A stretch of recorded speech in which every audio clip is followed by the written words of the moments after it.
안녕하세요. 안과의사 이창목입니다. 오늘은 동물의 눈, 동물의 시력 두 번째 영상입니다. 지난 영상에서는 시력이 가장 좋은 맹금류와 몇몇 조류에 대해서 말씀을 드렸습니다. 독보적인 1등은 독수리였고요. 그 다음 2위권은 인간을 포함한 영장류입니다. 영장류는 눈의 크기가 그렇게 크지 않음에도 불구하고 시세포의 밀도가 매우 높아서 시력이 좋은 편입니다. 침팬지와 몇몇 마카크 원숭이는 인간과 비슷하거나 조금 더 좋습니다. 인간의 해부학적 시력이 60cpd인데 침팬지 중에서는 65cpd, 카푸친 원숭이는 63cpd, 마카크 원숭이는 50에서 60cpd의 시력을 가진 것으로 보고가 되어 있습니다. 그리고 영장류는 우리 인간처럼 삼색형 색각을 가진 경우가 많습니다. 반대로 말하면 대부분의 다른 동물들은 이색형 색각, 인간으로 치면 정록생맹입니다. 영장류들은 나무 위 열매를 따먹는 생활을 하면서 열매를 잘 구분하기 위해서 이런 삼색형 색각이 발달했다고 주장하고 있습니다.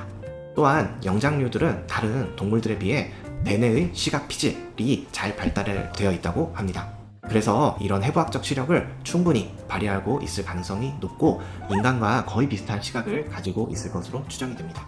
다만 모든 영장류의 시력이 이 정도로 좋은 것은 아니고요. 마모셋 원숭이의 시력은 30cpd로 인간의 절반 수준이라고 합니다. 그 다음 3위권을 형성하는 동물들은 어떤 친구들이 있을까요? 3위권은 다시 조류입니다. 우리에게 조금 더 친숙한 새들이죠. 까치, 까마귀, 어치, 회색머리 집박이, 검은 집박이, 푸른머리 되새, 종달새, 노랑매새 등이 있습니다. 이런 새들은 모두 30에서 40cpd의 시력을 가지고 있습니다. 몸의 크기에 비하면 시력이 굉장히 좋은 편이라고 할 수 있겠죠. 3, 4위의 시력 차이는 그렇게 크진 않은데요. 4위권 동물은 기린, 말, 치타와 같은 대형 포유류들입니다. 기린은 27cpd의 시력을 가지고 있습니다. 포유류 중에서는 영장목을 빼면 가장 좋은 시력을 가지고 있습니다. 그 다음은 말입니다. 말의 시력은 25cpd로 보고되었습니다. 기린과 큰 차이는 없죠. 그리고 말은 시야가 매우 넓은 것이 특징입니다. 한쪽 눈만으로도 220도, 양쪽 눈을 합치면 330도의 시야가 보인다고 합니다. 자기 엉덩이 뒤만 빼놓고는 거의 이제 다 보인다는 뜻이겠죠. 실제 말은 지면에 있는 풀을 먹으면서 눈으로는 주위를 다 살필 수 있다고 합니다. 대신에 이제 눈과 입이 30cm 정도 떨어져 있어서 코앞에 있는 물체는 잘 볼 수가 없다고 합니다. 그래서 이제 입 근처 물체는 눈으로 보는 것이 아니라 코와 입술, 수염의 촉각으로 감지한다고 합니다. 그 다음 동물은 치타입니다. 치타의 시력은 23cpd입니다. 하지만 말과 달리 치타의 눈은 앞쪽에 몰려있죠. 그래서 이를 통해 사냥감과의 거리를 정확하게 가늠할 수 있다고 합니다. 그리고 치타의 눈을 보시면 눈 아래쪽으로 이렇게 검은 줄무늬가 있는데 이는 눈물선이라고 합니다. 햇빛에 의한 눈부심을 방지해주는 효과가 있다고 하고요. 야구 선수들이 이렇게 눈 밑에 바르는 이런 아이블랙 같은 역할을 가지고 있다고 합니다. 다음으로 5위권 동물들을 말씀드리겠습니다. 우리에게 조금 더 친숙한 사자, 코끼리, 개, 고양이 등이 여기에 포함됩니다. 사자와 코끼리는 시력이 비슷한데요. 둘 다 13에서 14cpd입니다.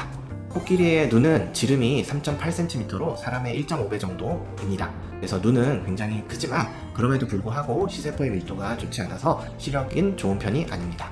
그리고 코끼리는 목이 짧아서 뒤를 돌아볼 수가 없습니다. 그래서 코끼리는 시각보다는 청각과 후각으로 주변을 탐지한다고 합니다.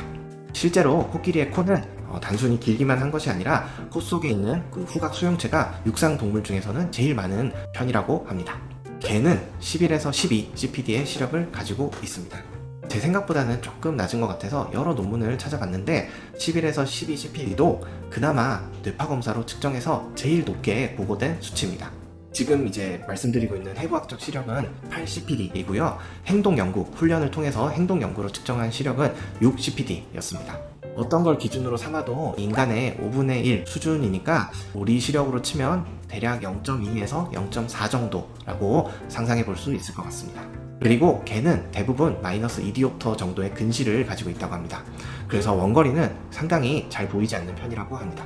하지만 코끼리와 마찬가지로 뛰어난 후각과 청각으로 부족한 원거리 시력을 메우고 있습니다.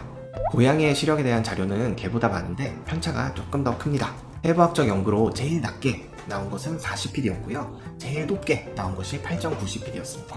뇌파검사로 시행한 연구는 10cpd로 보고된 문헌이 하나, 그리고 15에서 20cpd로 보고된 문헌이 하나 있었습니다. 행동 연구로는 5에서 10cpd 사이로 보고가 되어 있습니다.